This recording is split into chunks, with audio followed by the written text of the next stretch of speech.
I would love to dispel the myths of personal finance and the jargon. Cathy Brennan, financial coach and money mentor. So I would be very much saying, stay in your own lane. Just stay in your own lane. Don't be looking at, what other people have. Financial Advisor of the Year 2020 in Scotland and Northern Ireland. Sharing her secrets on how to manage your money. She would have been very much a member of the community. It was only then when she passed away in 21 that, you hear of all the stories that come out. You are listening to the Pecha Kucha podcast. So Cathy, welcome to the Pecha Kucha podcast. You're very welcome. Excellent, thank you. So Cathy, we're going to start off the podcast with the same question we're starting off each podcast with. And that is, what does success look or feel like to Cathy? Balance. Yeah, having a balanced approach to living life. So I suppose that seesaw, just that nice gentle bobbing in the middle. Yeah. No extreme, no extremities of too much work, too little play. So it's trying to tick all of those boxes: family life, professional life, and not be two-dimensional. The whole of your life being in tandem and being aware of what you're doing. That's probably more what success. So it isn't any financial metrics. It's really just about having more balance in life. Found that out the hard way, Sean. And it's interesting you say that because you're coming from financial planning, actually. Yes. So we'll give probably more insight into that about what you're taking that is and the reasons around that. And there's one thing Cathy always says: you're always balancing, never balanced. Yeah. It is always a bit of a balancing act, but I like that sort of feel of it. It is about family and work and everything. There's just so many variables that we're trying to take in. Yeah. So Cathy, what has led you to where you are now? So in terms of financial planning, when we're having a look, you're involved in everything. Am I? I know. You have a list. You have a list of roles that you're taking on. So what has led you to this point in your journey? So I think I sort of chickened out of going to the creative draw. So I was very proud to get an A in my GCSE art and thought, I might pick art, history of art, media studies, and I was always interested in politics. And then about a week in to considering what am I going to do for A-levels, I just thought, oh no, I'm going to pick accounts, economics and politics because I'll get a job. So it's only now, looking back, you think that really that was fear driving. So it was the fear of not being able to get a job, that secure route, going from, education to work. So a lot of people fall into financial services. So I did not fall into it. It was a very much a direction of travel. So I decided then to study banking and finance at Coleraine at Ulster University. And I think I sat my last exam on the Friday and had a job to go to on the Tuesday. And it could have been the Monday, but it was a bank holiday. So that was really very much the route that it was, in the 90s. I started university in 94 to 97. And I actually deliberately only picked a 3-year degree because I didn't want to go travelling or have a year out. Because I was that worry would I come back, So I just chose to then travel during my summers at university. First year I went to America for 3 months, and then the second year I went to Guernsey. So I enjoyed that, and then as in the world of work then, it was maximising those holidays, and trying to get travel in then. But it was a deliberate route to go into financial services, and I have been employed really from 1997 right the way through. So it has been a very steady, secure route to having a career, and a rewarding one. Yeah, it's interesting you said it, because when I think of financial planning, I never think of it as something that you would fall into, because it just doesn't seem the kind of thing to fall into. It seems like there's so much prep work and so much goes into it beforehand. So it's interesting you hear say that, because we would talk about that with like a lot of our focus is on management, and you hear people falling into management because it's just the route that they went to. It seems like the next step. Would that be a similar reason in financial planning about why it's just the next step in the job role? Yeah, I think some people, get roles, and probably as we're talking about it now, a lot of the things that we do, we just fall into them, isn't it? Mm-hmm. That when you think about it, we're yeah. not in the Wide Awake Club, or we're not in that conscious, sphere that we're thinking, right, this is what I'm going to do. So I think it took me to realise, well, what is the connection with me and the role that I, perform. And I had been on, back into about 2017, 18, I had been on a referral networking course. And the whole point of that programme over 6 months was to consider who knows potentially my clients before I get to meet them. Mm-hmm. So it's looking at your network. And it was quite an American themed course, but it was all around looking at, well, what's your emotionally charged connection with, why do you do what you do? And as we were talking before we started to record, a lot of that goes back to your roots. Mm-hmm. And, growing up, I would have been aware of money, debt and death, but that was just the life that I experienced. My grandmother had a corner grocery shop in the market.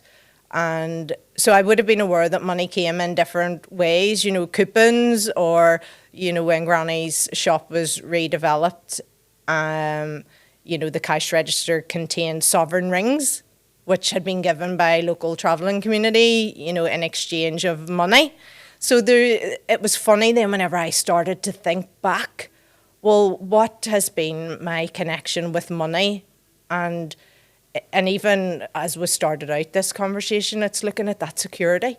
So it was the fear of maybe being dependent or not being able to pay your way that is maybe looking at that full circle. Well, why did I go in to the career that I did? Yeah. But subconsciously, obviously when I was filling out my UCAS forms, this wasn't, all these enlightenment were, come into play, but it's only, there's a great quote, and it says that, we understand our lives backwards, but we must live it going forward. So hindsight is a wonderful thing. Yeah. I can't remember I think it's perhaps a Dutch, I don't know, but I have it on my website actually. So we'll need to look that up. But I thought that, that really resonates. You have to live your life forward, but you do only understand it when you look back. Absolutely. And it's interesting. And I was sort of thinking along them lines of, would what sort of get into this role, was there a background there that had an influence on you? And obviously there is. And I suppose kind of when you go back, when you think back to them times, was that a positive experience for you? Yeah, growing up I had a really happy childhood, but I, over, in my early years from about 8 to 11 or 12, there were significant deaths in our family. So I had a brother who only lived for a month. So he was born in November and died in December. And then my grandfather, who I would have, because Granny was always working in the shop, my grandfather and I would have spent a lot of time, going away for weekends up to Caravan and Waterfoot, or up to visit relatives in Donegal. And he died of a massive heart attack. I think I was around about 11 or 12. And then whenever I was about 14 or 15, then my uncle died, who was my favourite uncle. Don't tell the other two. But, so I didn't realise that those were traumatic events. Yeah. So that's really where the awareness of money, debt and death. And when my granddad died, he was a painter and decorator. And I remember my mum and her sister's going to settle his debts, you know, in the painting and decorating shops where he'd, you know, got supplies and had died before he had gone back to pay the bills. So those subconsciously, you know, it wasn't overtly talked about, but all of our experiences and our money beliefs are all formed by the age of 7. So it's what you hear and see and experience growing up. Right. That's interesting actually hearing it, because we would talk a lot of times, so when we're talking about like personal development, things like that, we do talk about that sort of age 7, that you sort of take everything on board up to that age. There's kind of no filter, like that sort of subconscious, there's no filter. Is that, so you're saying that's the way it's the same. it's operating That's as well, the same financially? with money. But I didn't realise that until I went and retrained as a financial coach in 22. And that's obviously coming from the people around you, because at age 7 you're not handling money, so it's experiences with people around you that you're taking on board. Yeah. I mean, I would say about, you know, my granny buying me this rah-rah skirt and paying for it in vouchers, you know, so, you know, it must have been then a book of money to a certain extent, but I remember this rah-rah skirt in the 80s and, you know, are ripping off then. So I don't know how it all came about, but it was really around looking, well, what was my experience? So I had started to work on that emotionally charged connection, or my money story as I know it now to be, from around 2017. Right. You know, so it's not something that happens quickly. Yeah. You have to dig deep. And I suppose just there's an appreciation for the money as well when you see your grandmother like working hard at a shop or a stall in the markets, you know, how that must make you appreciate what hard work does and how that impacts you financially. She would have been very much a member of the community. You know, it was only then when she passed away in 21 that, you know, you hear of all the stories that came out. We were still in the pandemic time, so she didn't get the farewell that really she had earned during her lifetime, but she had actually gone to testify or to represent one of the traveller women. And it was around, you know, that woman's upstanding, and I'm not sure the circumstances around it, but I mean, Granny obviously just knew her from coming into the shop and maybe getting slices of ham and cheese, which, you know, to the vegetarians and the vegans would be horrified because it was all just cut on the same slicer. That's you me. know. I'm in that crew. Yeah. So I did a talk, and a woman actually came up to me and said, I used to be sent on a Saturday for a Belfast bap and slices of ham from your granny's shop. Yeah, all the good And I was stories. like, you know, how amazing that this woman just so happened to be in the audience, you know, at this talk. But Excellent. I think it's important to own our story and be proud of it. And I then went on to do a talk, Belonging in Belfast, which took that story a little bit further. And City Council had provided funding through 10 by 9. So 9 people have up to 10 minutes to tell a true story. And it's at a live event. So for 2 Fridays, you went along and worked on, well, what is your story? And then you had to tell it then live. I told mine at the Accidental Theatre on the 3rd, the final Friday. But I didn't even tell any of my family, you know. And it took me about a year to share it then with my family. Yeah. Because there was a lot of, you know, the feeling of, like, am I betraying or am I talking too much? But, you know, the organiser at the time, Paul Doran, you know, he was saying, but this is your story of origin. It's your story to tell. And it's how we remember. It may not be exactly factually correct, but as a child, that's how you have remembered your story and the significant things that either happened to you, you know, throughout your lifetime. So, yeah, very positive childhood, but one that then you don't know, are you know, broaching, you know, by telling your your story live. But I think that we need to encourage that. Actually, that whole piece by City Council was to leave a legacy of other stories that weren't Troubles related. And that's what that workshop was around. So the theme belonging in Belfast, I just told the story all about, that I was born in 1975, and you had to open it with a hook. So mine was, I'm lucky to be here today as I received the last rites of birth. So, Very good, right. So it was interesting how you learned about storytelling. Yeah. And to me, in the work that I do, you're asking individuals for a lot of personal information.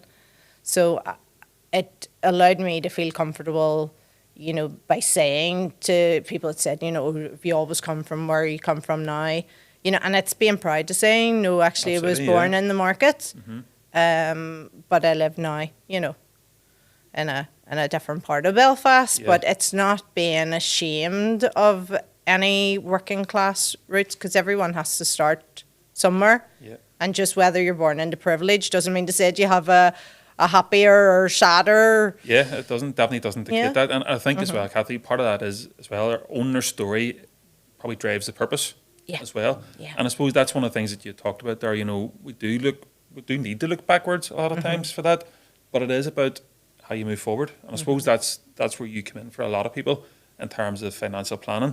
So for you, what does your financial planning look like? Because you do have a lot of different roles, and just a new role as well. It's just come up. Yeah. You may want to share a wee bit about. So what does that look like for Yeah. you now?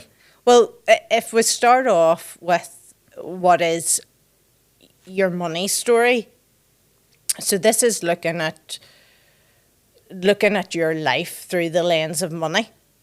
So that's what your money story is, made up from all of those past experiences and your circumstances. So, your income, any assets that you own.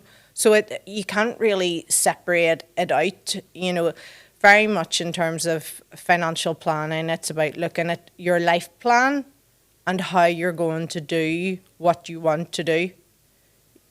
So what... how I would see it, there's been a number of different guises of financial services. You very much would have had in the banks, they would have sold financial products. So it would have been more transaction. Oh, you need a pension, but why do you need a pension?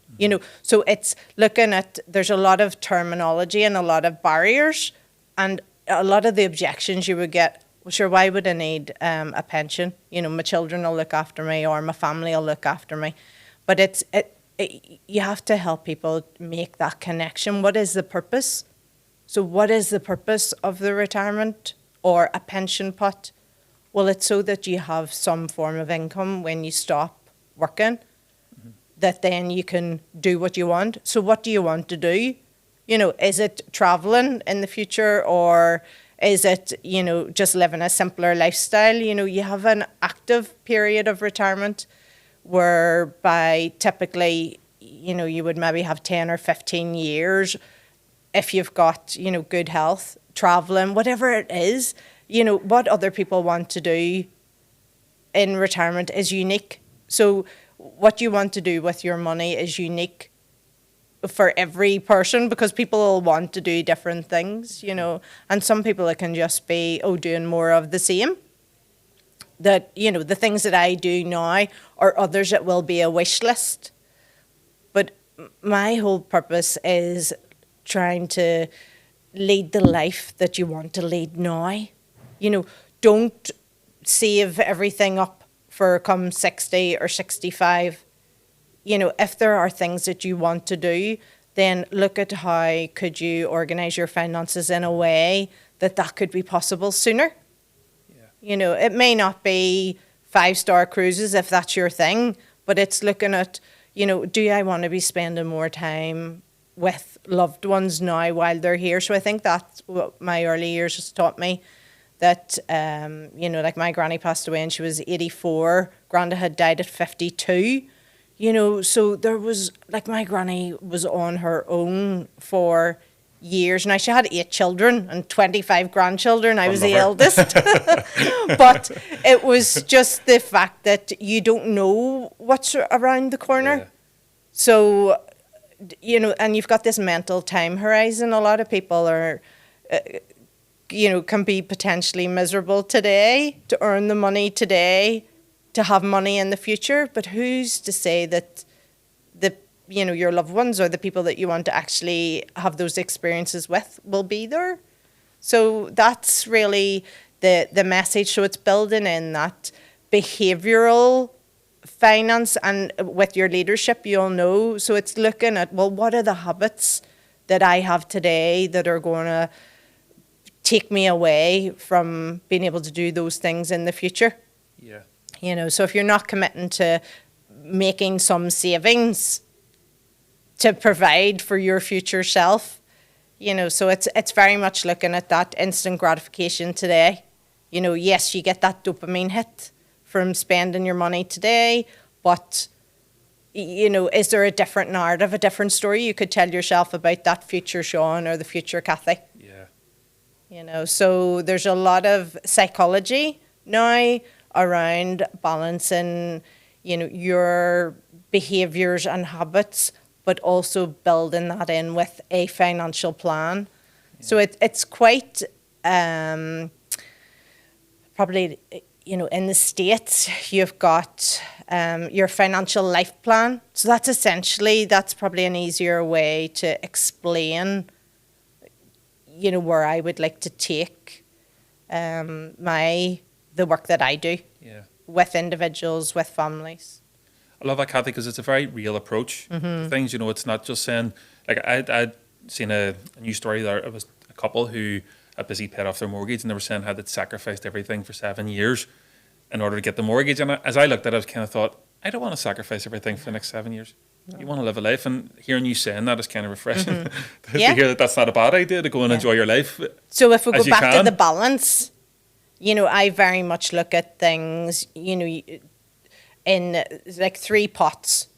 You know, you've got your short-term emergency if you needed 4 wheels, you know, on your car, your washing machine, whatever else you know, you use day in, day out. You know, if you needed to replace those things, then you need to have that emergency, you know, in the business, we call it your rainy day fund. But it is just that pot of cash or readily available money to a certain extent that you can go to. And then over the long term, you know, is looking at that retirement pot. Yeah. And probably the name of it, and people don't really associate, you know, retiring, stopping work one day. You know, so now you're looking at people maybe taking a more pivoting and maybe having a balance of different income streams. Yeah. So they may not in the future, because of, you know, I suppose cost of living crisis and inflation and things being more expensive, and maybe just a different generation, you know, for children coming up who maybe wouldn't have had that secure 25-year career that I had. Yeah. But you've got different demands on you. But I think that having some fund, that the reason why you can't access it until you're 55, you know, 60, 65, whatever the age, you know, depending on the plan you've got and government rules, you know, the retirement age is possibly going to go up to 67, 68 in the future. Yeah.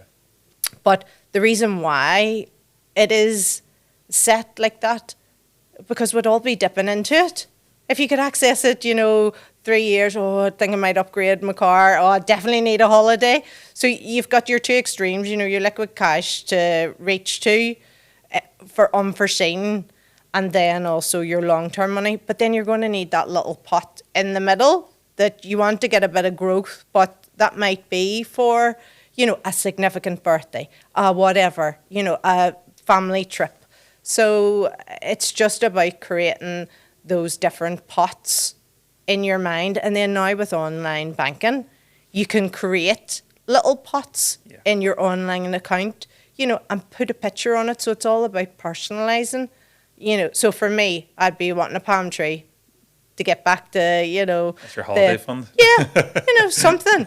But I think you just get, as you get older, you've maybe got less of a desire to accumulate, you know. So having worked with couples who were at the peak of their career, going into retirement, then in later life, you know, you do get the sense that there's only so many pieces of jewellery or new clothes or what, you know. So it's your desire to be buying material things lessens. Yeah.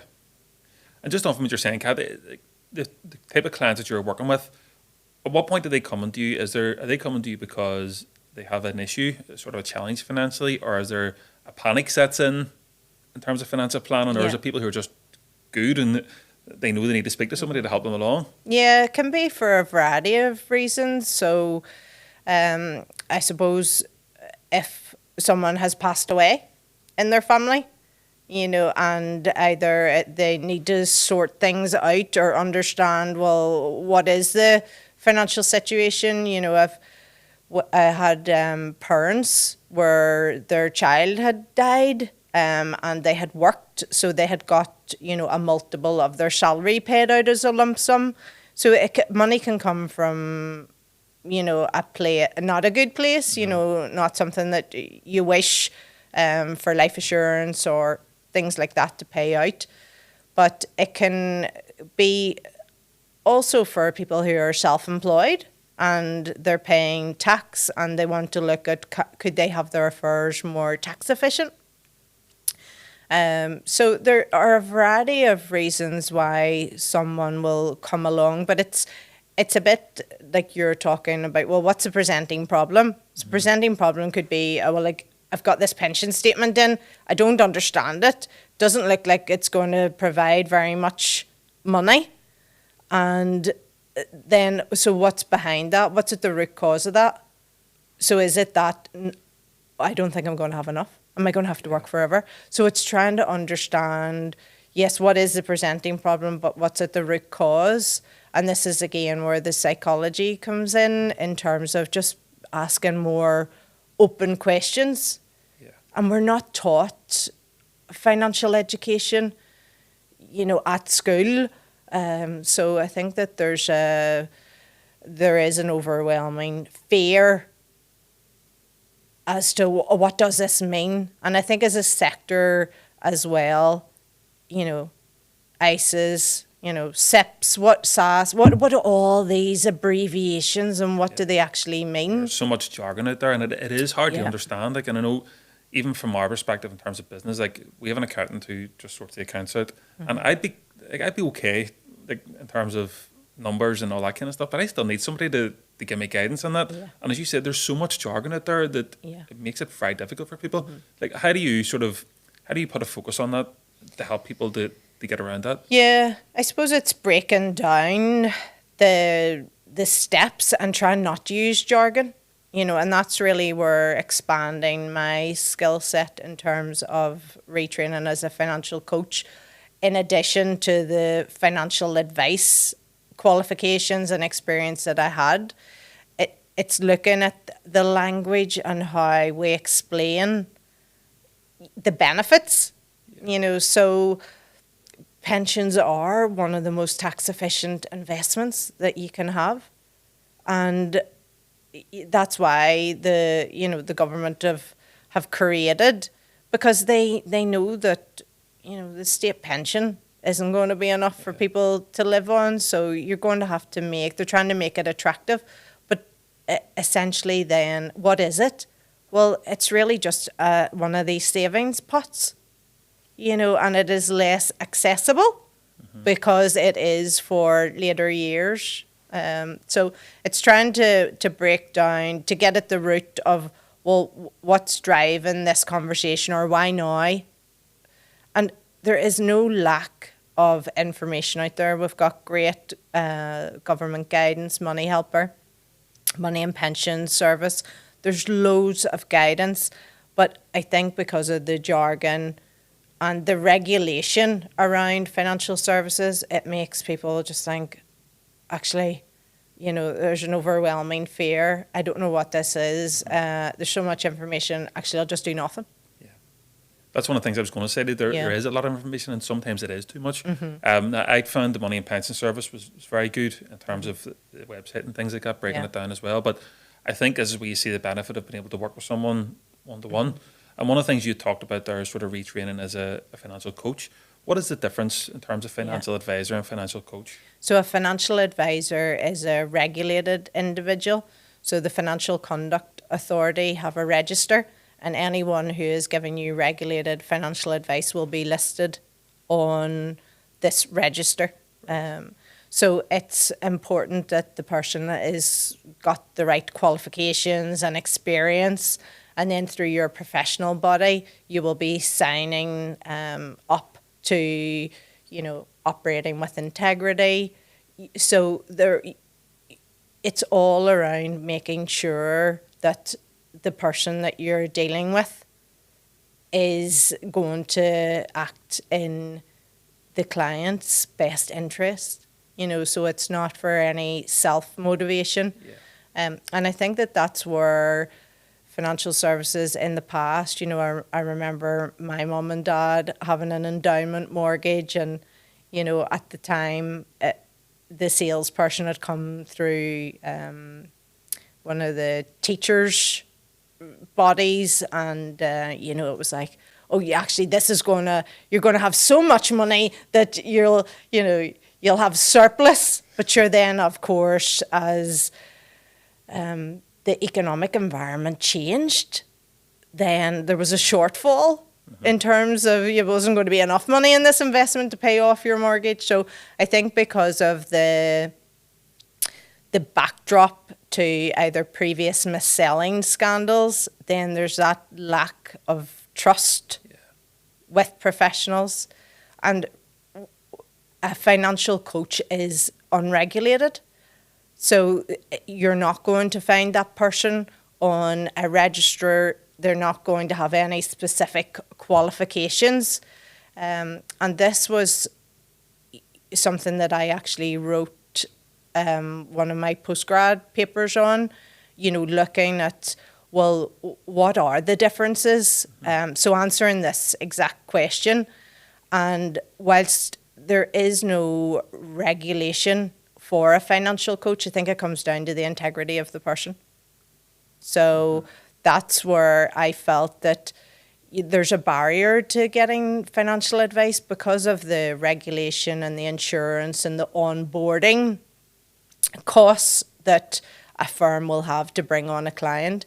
You have to have money to be able to pay to receive that advice. Whereas if you look at, what's the opposite end of it is financial guidance, and it's going on maybe and carrying out midlife MOT through Money Helper, or, but you have to have that.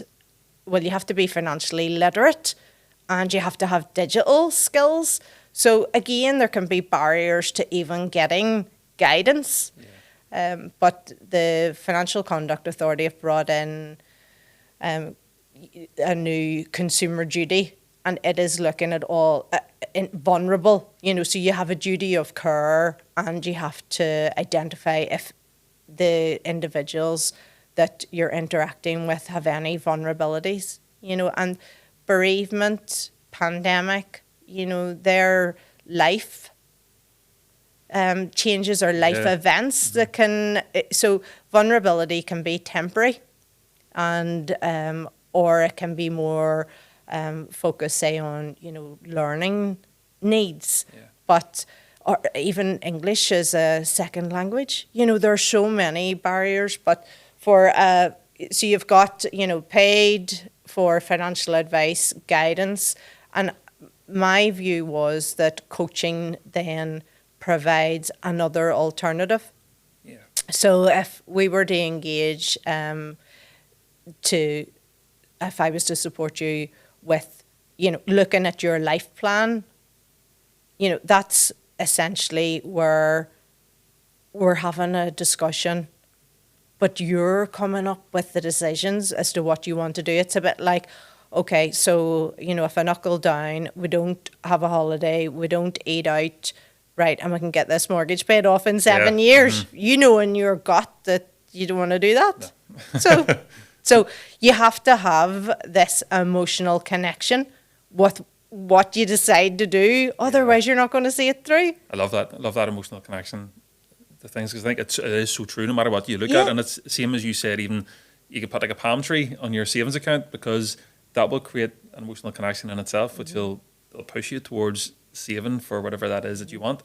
Unfortunately for me, my separate wee pots from car insurance, so it doesn't feel so good. But then I suppose even with that, if you turn that around and think what having a car does for you and does for your family, it's about trying to create that positive connection with it. And I suppose for you, Cathy, like a lot of what you've said there, there's a lot of times that people are coming to you, and I suppose there's trauma for them because there's difficult circumstances.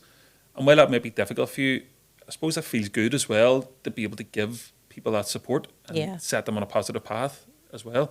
Have you had any sort of big success stories that have come up for you, or any standout clients? Even in terms, without breaching any confidentiality, it was very much a game changer for me to even work on my own money story. Yeah. To be able to understand.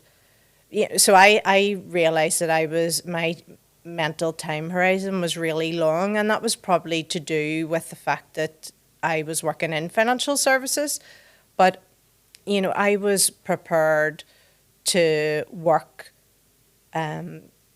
overpay my mortgage, and do that to extreme, whereby I was probably a little bit miserable in the day-to-day, but it was that I had this vision that my 3 children, who are twins, age 12, and a 10-year-old, that were all going to be at university, at the same time. And I was going to have to, fund the 3 of them being at university. The panic kicked in. Yeah, but I actually had articulated that whole story, not verbalising it out loud. That was just a story that was going around in my head. So the drive was to, earn, overpay, build up saving, but I wasn't living in the day-to-day. So that was a really enlightening piece for me, in that I had to actually give myself permission to spend my children's savings. Yeah. But actually it was my money.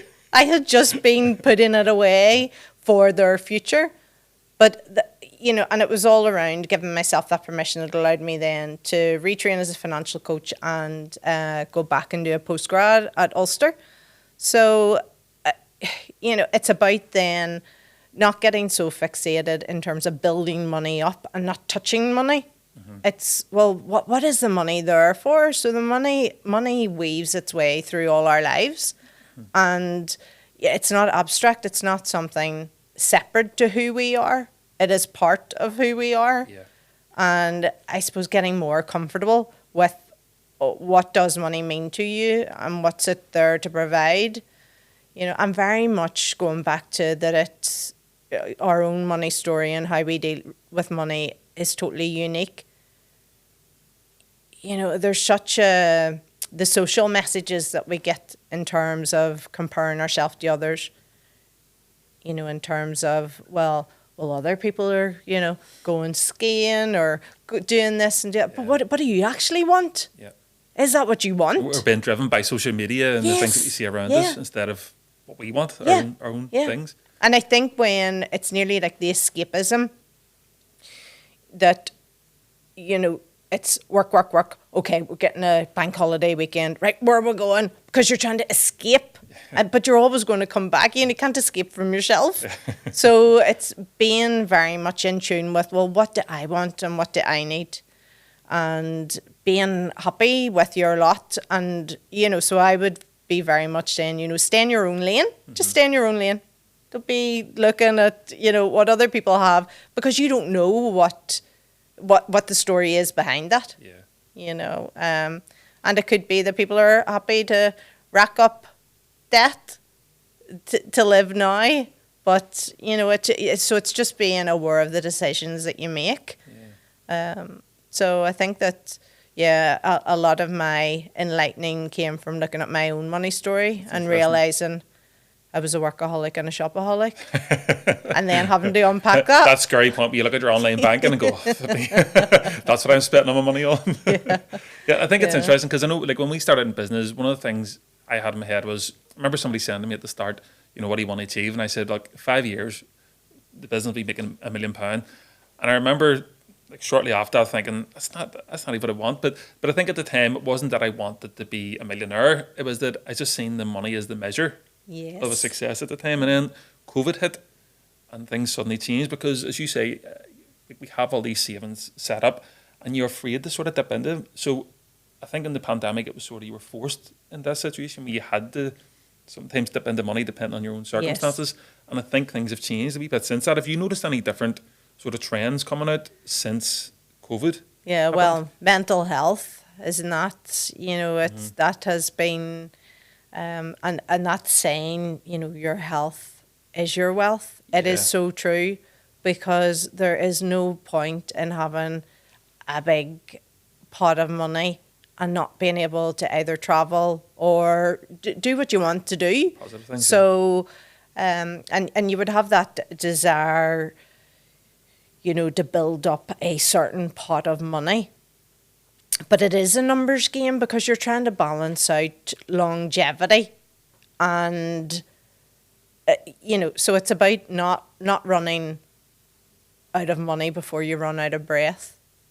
Yeah. And that's how I would look at it. And it comes back to leading a balanced life that, you're not doing one thing at the extreme of something else. And we all know that, there's a start and end, and what we do in the middle is what counts. Yeah. And it's just when you realize that there is more purpose or meaning. So for me, it's about having that time freedom to be able to enjoy family and friends now, and not living in, a sort of a bubble of,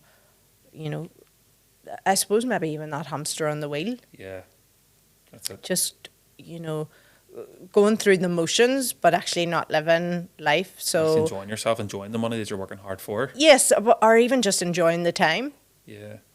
So sometimes it isn't all about the money. Yeah. So yes, money will give you options to do what it is that you want to do, but if you haven't thought about how you're going to enjoy it, what's the point in building up?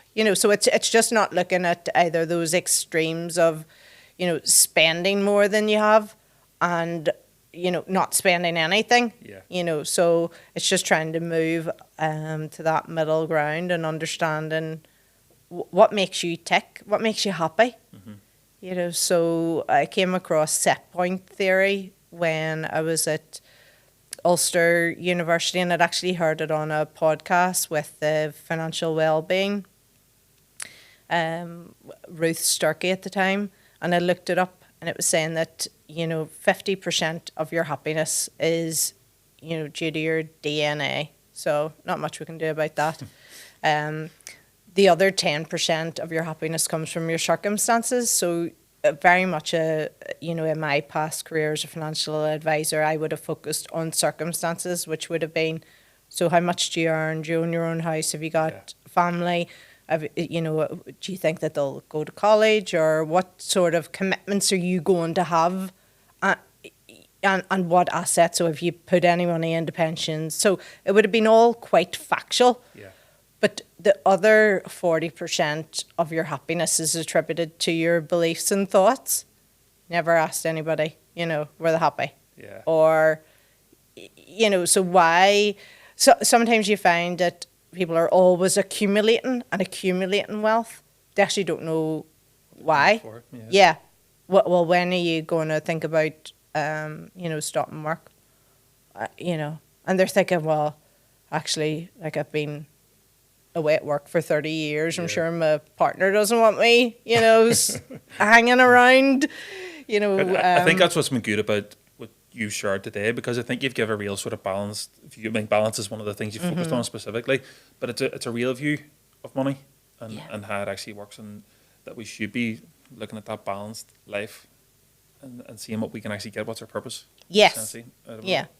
all. So it's win-win if you're able to spend time, so it's about having enough money to meet your needs now Yeah. and in the future, and not, and thinking about that future self. Yeah. What could you go without today? But certainly when people have a wish list of things that they want to do in the future, my thought would be, well, what could we bring a bit closer? Yeah. What would make you happy now? And for some people that could be, working 4 days, working 3 days, volunteering. So what motivates us and what we get value from is just different for everyone. Yeah. And during that period of time where I give myself permission to spend my kids' savings, which was my money. Your money. Yeah. I chose to go back to learning, and also I volunteered with Dress for Success, a charity. And actually AJ and I used to ring a woman for like 30, 40 minutes once a week. And it was like talking to my granny who had passed away. So it was just a general chit chat. You win and she wins in a way. Yeah, You it was gain just a something from phone it. call, and essentially you were trying to find out, what was she going to have for dinner, and had she seen anyone, and but it was just a lovely way to spend time. Yeah. So it's giving yourself permission to look at what do you want to do and what makes you happy. I think that I had found that I just wasn't on the list. Everybody was on the to-do list. Clients, family, things that needed organised. But I realised that actually I wasn't on the list, and I didn't realise that you needed to look after yourself every day, which seems bizarre.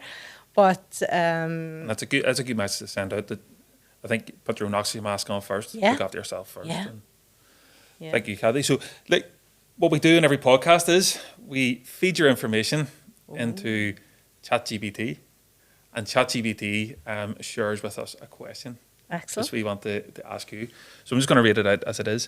So considering your efforts to support women in finance through the Lean In Circle and Women in Finance NI, what changes or initiatives do you believe are necessary to encourage more women to enter and succeed in the financial sector?